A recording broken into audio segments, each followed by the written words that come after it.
Shri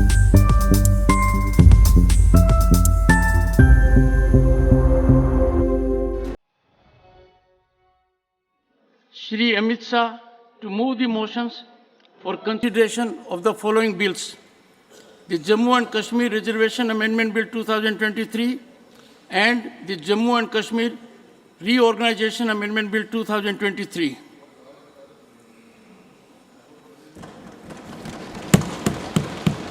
माननीय सभापति महोदय, मैं प्रस्ताव करता हूं कि जम्मू कश्मीर आरक्षण अधिनियम 2004 का और संशोधन करने वाले विधेयक पर लोकसभा द्वारा पारित रूप में विचार किया जाए और जम्मू कश्मीर पुनर्गठन अधिनियम 2019 का और संशोधन करने वाले विधेयक पर लोकसभा द्वारा पारित रूप में विचार किया जाए। जम्मू कश्मीर आरक्षण संशोधन विधेयक 2023 और जम्मू कश्मीर पुनर्गठन संशोधन विधेयक 2023 पर राज्यसभा में जो चर्चा हुई उसमें विपक्षी सदस्यों ने भी भाग लिया, अपनी बात सदन में रखी। कई विपक्षी सदस्यों ने दोनों विधेयक का समर्थन किया और अपनी बात भी जम्मू कश्मीर के विभिन्न मुद्दों को लेकर सदन में रखी। संतूर, फेरन, कहवा, चिनार और शिकारा। संतूर, फेरन, कहवा, चिनार और शिकारा उन लफ्ज़ों में उभरा है सदा जहां में कश्मीर हमारा। कश्मीर हमारा है, हमारा था, हमारा है और हमारा रहेगा। This was our belief sir. मैं आपको आज जो सुप्रीम कोर्ट का जो महत्वपूर्ण जजमेंट हुआ है उस पर भी दो शब्द बोलना चाहूँगा। It is in consonance with what we always thought. हमारे ओपिनियन में, और जवाहरलाल नेहरू ने 1963 में इस पार्लियामेंट में बोला था, this is a transitory provision, it's a temporary provision, it will stay. माननीय सभापति महोदय, आज माननीय गृह मंत्री जी के द्वारा जो जम्मू कश्मीर आरक्षण विधेयक रखा गया है, इसका समर्थन करते हुए मैं कहना चाहूँगा कि हमारे प्रतिपक्ष के विद्वान प्रतिनिधि विवेक तनखा जी ने आज एक विवेकपूर्ण बात कही कि यह सत्य है कि कश्मीरी पंडितों का जेनोसाइड और नरसंहार हुआ था। परंतु ये कहते हुए मुझे कष्ट भी होता है कि एक दौर था जब उस नरसंहार के आरोपी और समर्थक दिल्ली में आते थे तो रेड कारपेट वेलकम के साथ आते थे, जलवाए जलाल से दिल्ली की सरजमी पर जलवा अफरोज होते थे। और सभापति महोदय, आज भी वो आते हैं मगर ईडी के सम्मन पे आते हैं, एनआईए की पेशी में आते हैं। ये अंतर आया है हमारी सरकार और उस सरकार के दौर में। पंडित जवाहरलाल नेहरू जी के बारे में कुछ भी कहें, लेकिन एक बात मैं आपसे कहना चाहता हूं, अगर आज जम्मू कश्मीर और विशेषकर जम्मू कश्मीर वैली आज भारत का अंग है, उसका एकमात्र श्रेय किसी को जाता है तो पंडित जवाहरलाल नेहरू पर विश्वास था शेख अब्दुल्ला का, जिसकी वजह से आज कश्मीर वैली हमारे साथ है। माननीय सभापति महोदय, संसदीय कार्यकाल में कुछ ऐसे क्षण आते हैं जब ये नहीं कह सकता कि मैं इसका सपोर्ट कर रहा हूँ या मैं इसका विरोध कर रहा हूँ। कई सारी चीज़ें हैं इसमें जो वेलकम इनिशिएटिव हैं, मैं मानता हूँ। बस कुछ सुझाव दूंगा क्योंकि अक्सर मैं देखता हूँ कि हमारे बीच का संवाद, माननीय सभापति महोदय, विपक्ष का अलग से कोई प्रधानमंत्री नहीं होता या विपक्ष का अलग से कोई गृह मंत्री नहीं होता। विपक्ष को भी अपनी शिकायत, अपने मुद्दे अपने प्रधानमंत्री के समक्ष, अपनी आलोचना अपने गृह मंत्री के समक्ष रखनी होगी। सर, आज कश्मीर का कोई नहीं है इस सदन में। मैं था उस दिन जब नहीं सॉरी, ये नॉमिनेटेड मेंबर है। माननीय सदस्य अपने एक सेकंड सर, उन्होंने बड़ा ग्रॉस स्टेटमेंट किया है कि कश्मीर का इस सदन में कोई नहीं है। वो अपने बारे में कह सकते हैं, हमारे बारे में क्यों कह रहे? हम तो सदैव कश्मीर के हैं। आज जो बिल है ये 2002 रिजर्वेशन एक्ट, अमेंडमेंट एक्ट, और जो इसका रीऑर्गेनाइजेशन एक्ट 2019, मैं इसकी सपोर्ट में खड़ा हुआ हूँ। सर, 2019 अगस्त में लोकसभा में माननीय गृह मंत्री ने एक बात रखी थी जब 370 हट रही थी और शिवसेना ने पूरी तरीके से उस पर समर्थन दिया था और आज सुप्रीम कोर्ट के फैसले को हमने होल हार्टेडली वेलकम किया है और इस बिल का भी हम समर्थन करेंगे। उन्होंने एक बात कही थी कि सदन के सामने जो बिल लेकर मैं उपस्थित हुआ हूँ इसमें पीओके और अक्साई चिन्ह का उल्लेख है और एक एक इंच जमीन का उल्लेख है। जम्मू कश्मीर को लेकर विपक्ष ने राज्यसभा में कई मुद्दे सदन में रखे। अपनी बात सदन में रखी विपक्षी सदस्यों ने। केंद्रीय गृह मंत्री अमित शाह ने विपक्षी सदस्यों का उनके मुद्दों का एक एक कर जवाब दिया। आइए सुनते हैं उन्होंने क्या कहा। Shri Amit Shah to reply the discussion. धन्यवाद सभापति महोदय। आज मैं इस महान सदन के सामने जम्मू कश्मीर पुनर्गठन संशोधन विधेयक 2023 और जम्मू कश्मीर आरक्षण संशोधन विधेयक 2023 ये दोनों विधेयकों को कानून बनाने के लिए सदन के आशीर्वाद प्राप्त करने के लिए मैं यहाँ उपस्थित हुआ हूँ। मान्यवर, आज ये दो बिल पारित भी होंगे, इसलिए भी आज का दिन बहुत महत्वपूर्ण है। और आज का दिन जम्मू कश्मीर और भारत के इतिहास में अलग दृष्टि से भी बहुत सुवर्ण अक्षरों से अंकित होने वाला है। मान्यवर, बहुत सारे सवाल परसों तक उठाए गए।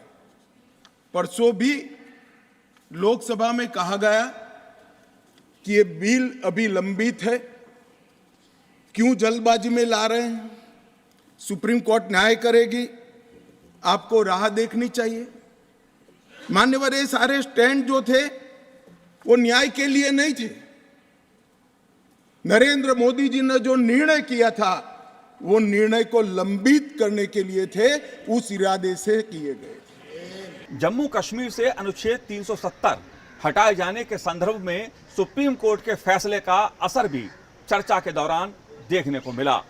केंद्रीय गृह मंत्री अमित शाह ने सुप्रीम कोर्ट के फैसले को केंद्र में रखते हुए विपक्ष के कई सवालों का जवाब दिया और कहा कि सुप्रीम कोर्ट ने भी माना कि जम्मू कश्मीर से अनुच्छेद 370 हटाने का केंद्र सरकार का, मोदी सरकार का फैसला सही था। क्योंकि आज ही सर्वोच्च अदालत की संवैधानिक खंडपीठ ने धारा 370 को समाप्त करने का और जम्मू कश्मीर राज्य के पुनर्गठन का विधेयक, जो मैं 5 अगस्त 2019 को इस सदन में मोदी जी के लिए गए निर्णय के अनुमोदना में लेकर आया था, वो बिल लाने की मंशा, बिल का संवैधानिक रूप से स्वीकार और पूरी प्रक्रिया को भी माननीय सर्वोच्च अदालत ने संवैधानिक घोषित किया है, सर्वानुमत से किया। मान्यवर, आज निर्णय कर लिया सुप्रीम कोर्ट ने और ढेर सारी चीजों को जो भारतीय जनता पार्टी 1950 से बताती थी और कांग्रेस, विपक्ष और विशेषकर कम्युनिस्ट भाइयों का हमेशा से हम पर आरोप था कि राजनीतिक बातें आप कर रहे हो, इस सारी चीजों को आज सर्वोच्च अदालत ने अमली जामा पहना लिया। न्यायालय ने माना कि जम्मू कश्मीर के पास कभी भी आंतरिक संप्रभुता नहीं थी, जो हमारा कहना था। उन्होंने कहा कि भारत के साथ ट्रीटी के कारण भारतीय संविधान के बाहर राज्य को कोई आंतरिक संप्रभुता नहीं मिलती है, इस बात को सुना।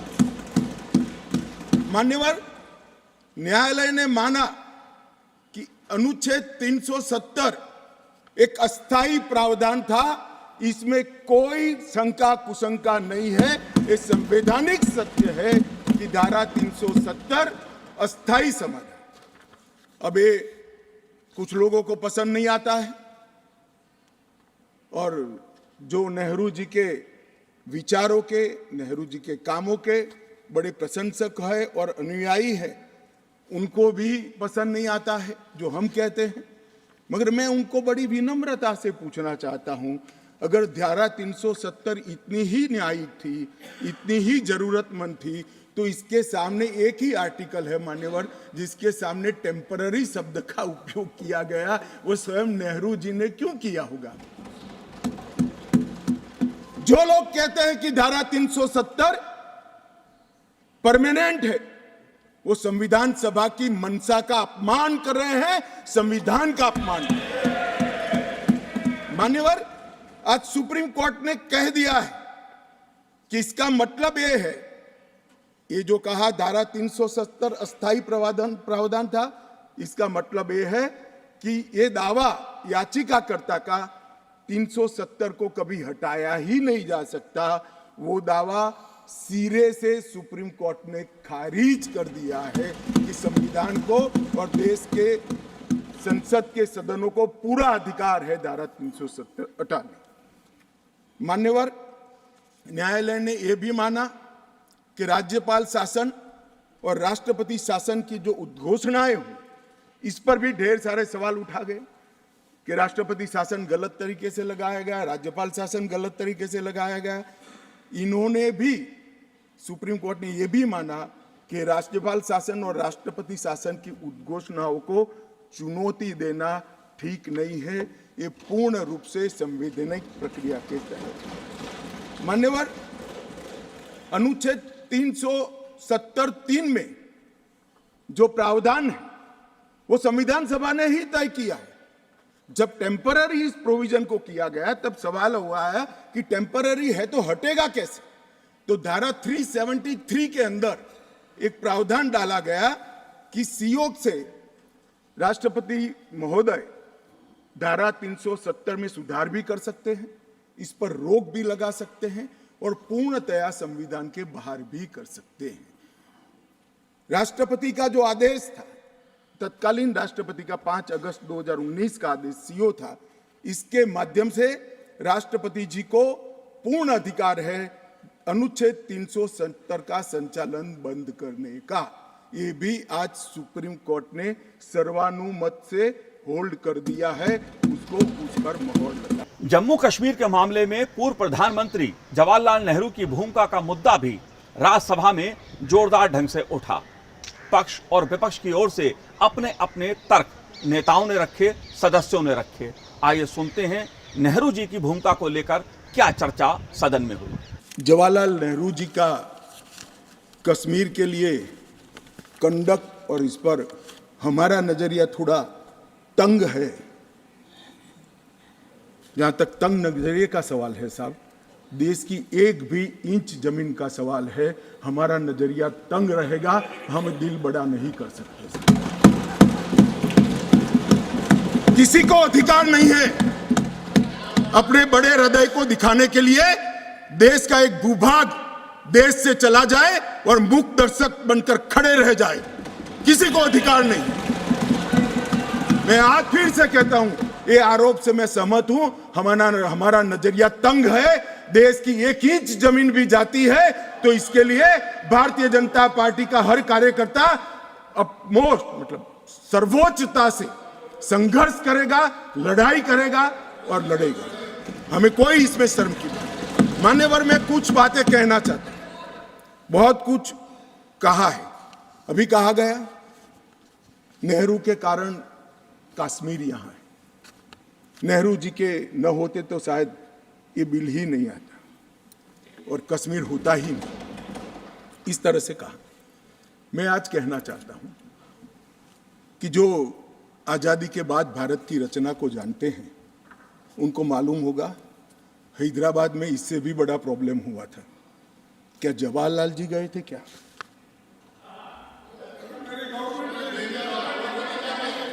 तो यहां गवर्नमेंट नहीं, यहां नेहरू।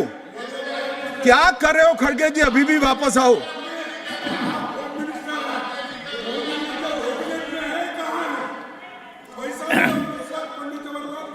एक मिनट, रिकॉर्ड पर है। कश्मीर में दिग्विजय जी ने सरदार पटेल का नाम नहीं लिया। एक नाम दिया शेख अब्दुल्ला का, दूसरा नाम दिया जवाहरलाल नेहरू का। तो वो होम मिनिस्टर थे, क्यों नहीं दिया भाई? अब सुनिए दिग्विजय जी, अब सुनिए, सुनना पड़ेगा, ऐसे नहीं चलेगा। हमने सुना है, धैर्य से सुना है। मान्यवर जूनागढ़ में क्या जवाहरलाल नेहरू गए थे? हैदराबाद में जवाहरलाल नेहरू गए थे? लक्षद्वीप में जवाहरलाल नेहरू गए थे? जोधपुर में जवाहरलाल नेहरू गए थे? जवाहरलाल नेहरू एक ही जगह काम देखते थे, जम्मू कश्मीर में, जिसको आधा छोड़कर आ गए। एक ही जगह देखते। मान्यवर, दूसरा, विलय लेट क्यों हुआ? सारे लोग जानते हैं साहब, इतिहास को 1000 फुट नीचे दफन कर दो, वो ऐसा बीज है जो वटवृक्ष बनकर सच्चाई बाहर आ जाती है। सब जानते हैं कि हमारा विलय इसलिए लेट हुआ कि महाराजा पर किसी एक व्यक्ति को विशेष स्थान देने का आग्रह था, शेख अब्दुल्ला को विशेष स्थान देने का आग्रह था। इसके कारण विलय लेट हुआ और पाकिस्तान को आक्रमण करने का मौका मिला। मैं आज ये पूछना चाहता हूं कि इतने सारे कठिन राज्यों का विलय हो गया, कहीं पर 370 क्यों नहीं है? क्यों नहीं है? ना जोधपुर में है, ना जूनागढ़ में है, ना हैदराबाद में है, ना लक्षद्वीप में है। क्यों 370 नहीं है? कि संवेदनशील हृदय के कारण 370 है। संवेदनशील हृदय। मान्यवर, कंडीशन किसने रखी? किसने स्वीकार की? इतिहास जवाब मांगता है, देश की जनता जवाब मांगती है, जवाब देना पड़ेगा, भाग नहीं सकते इतिहास से कोई।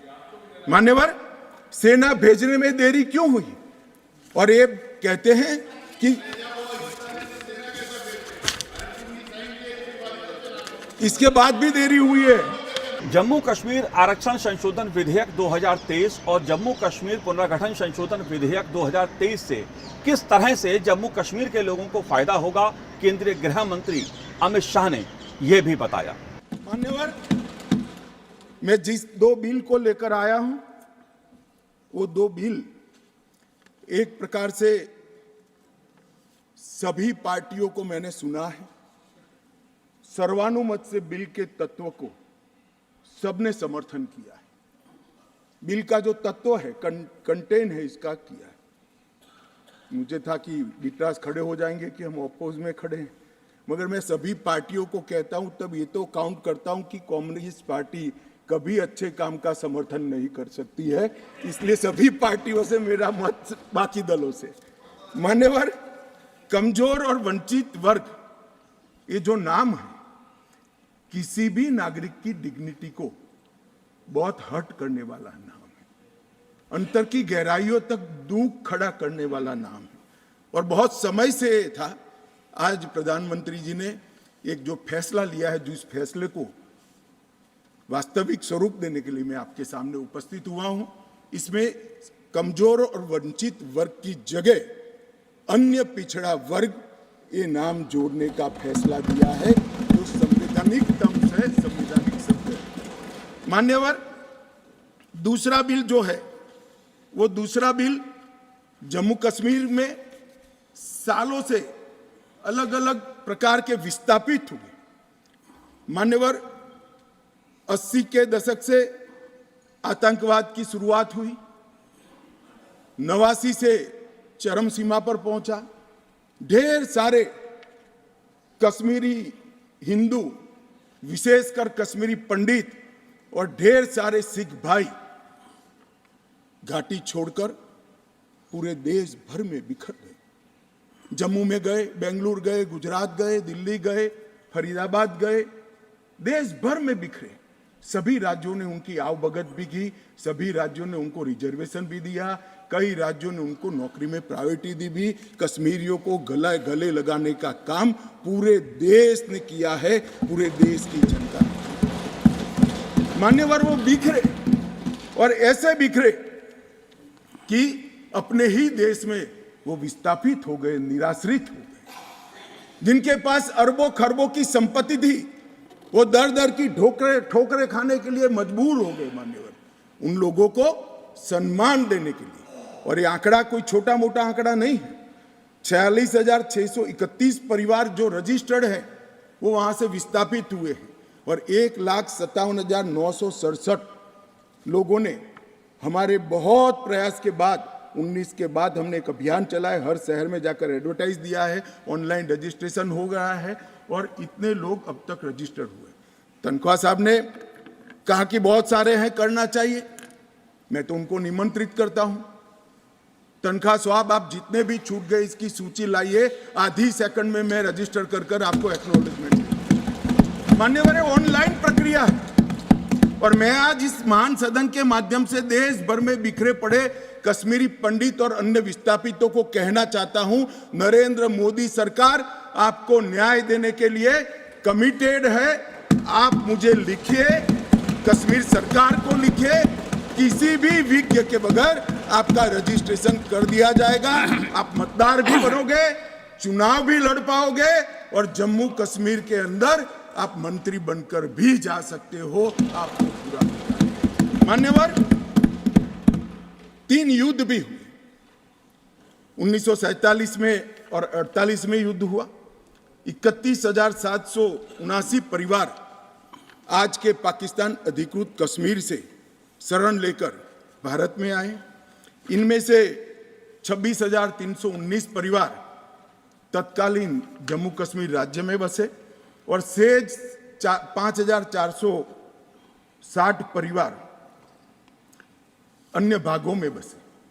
दूसरा युद्ध हुआ 65 और 71 का और छम्ब और नियाबत क्षेत्र से लगभग 10,065 परिवार विस्थापित हुए। 3500 परिवार 65 के युद्ध में हुए और इतने ही करीब 71 के युद्ध में हुए। अब तक 47, 65 और 71 के युद्धों में लगभग 41,844 परिवार विस्थापित हुए हैं। उनको भी भारत सरकार ने ढेर सारी चिंता करी है, मैं आगे बताता हूं। मगर ये बिल जो है मान्यवर, 3 सीटें 2 जम्मू कश्मीर से विस्थापित परिवारों के लिए और 1 सीट पाक ऑक्यूपाई कश्मीर से विस्थापित आए हुए कश्मीरी भाइयों के लिए रिजर्व करने का काम नरेंद्र मोदी जी ने बहुत मन के साथ, चाव के साथ और संवेदना के साथ किया। मान्यवर, ये जो फैसला है उसी एक्ट का हिस्सा है जिस एक्ट को सब चैलेंज करते हैं। मैं उनको बताना चाहता हूं, जब आप 5 अगस्त 2019 के बिल को चैलेंज करते हो, तब आप डिलिमिटेशन कमीशन एक्ट को भी चैलेंज करते हो। ये मत भूलो कि आप इनके रिजर्वेशन के खिलाफ बात करते हो। मान्यवर, डिलिमिटेशन कमीशन ने गंभीरता से विचार करने के बाद समुदायों का प्रतिनिधित्व नॉमिनेशन द्वारा कराने की सिफारिश की है। और मान्यवर, जम्मू कश्मीर प्रशासन ने, जो आज स्वाभाविक है राष्ट्रपति शासन है, उसने भी अपना अभिप्राय डिलिमिटेशन कमीशन को दिया था। भारत सरकार ने के गृह मंत्रालय ने भी दिया था कि इनके प्रति सिंपैथेटिक व्यू लेना चाहिए, इनका प्रतिनिधित्व होना चाहिए। जब वो अपनी जमीन में ही नहीं है तो असेंबली में कैसे चुनकर जा सकते हैं। मान्यवर, और ये आदेश उन्होंने प्रकाशित किया था, जिसको आज कानूनी जामा पहनाकर मैं ये बिल को लेकर उपस्थित हुआ हूँ। मान्यवर, ये जो डिलिमिटेशन कमीशन ने और भी कई फैसले किए हैं, मैं जरा सदन के सामने पूर्व की स्थिति और अभी की स्थिति बताना चाहता हूँ। पूर्व में जम्मू में सिर्फ 37 सीट थी, 37 सीट थी। अब नए डिलिमिटेशन कमीशन ने 37 से बढ़ाकर 43 सीट जम्मू क्षेत्र में बनाने का काम। मान्यवर, कश्मीर में 46 सीट थी, 46 सीटें थी। अब 46 की जगह 47 सीटें, 47 सीटें बनाने का काम। इस तरह से जम्मू और कश्मीर दोनों को मिलाकर 83 सीटें थी। लद्दाख की सीटें निकाल दी है क्योंकि वहां यूटी बन चुकी। 83 सीटें थी, उसकी जगह 90 सीटें अब डिलिमिटेशन कमीशन ने करी है, जिसको भारत सरकार ने माना है। और पाक ऑक्यूपाई कश्मीर की 24 सीटों को आरक्षित रखा गया है, क्योंकि हम अभी भी मानते हैं, कोई जिसको जो बोलना है वो बोले। इस सदन में बोला हुआ शब्द इतिहास बनता है। मैं आज फिर से कहना चाहता हूँ, पाक ऑक्यूपाई कश्मीर भारत का है, हमारा है और हमसे कोई नहीं छीन। मान्यवर, हमने 24 सीटें पाक ऑक्यूपाई कश्मीर के लिए सुनिश्चित की है। जम्मू कश्मीर आरक्षण संशोधन विधेयक 2023 और जम्मू कश्मीर पुनर्गठन संशोधन विधेयक 2023 पर राज्यसभा में लंबी चर्चा हुई, जोरदार चर्चा हुई और राज्यसभा ने दोनों बिल पारित कर दिए। नए कश्मीर की शुरुआत होगी मान्यवर, आतंकवाद मुक्त कश्मीर बनने की शुरुआत हो गई है। नया कश्मीर, विकसित कश्मीर, जब विकसित भारत बनेगा, कश्मीर देश के सभी राज्यों के समकक्ष होकर वहाँ पर खड़ा होगा। दुनिया भर के यात्री आएंगे ऐसे कश्मीर की रचना के लिए। ये दो जो विधेयक लेकर मैं आया हूँ, मैं आपको निवेदन करता हूँ सभी लोगों को that the bills have been passed unanimously. There has been no dissent.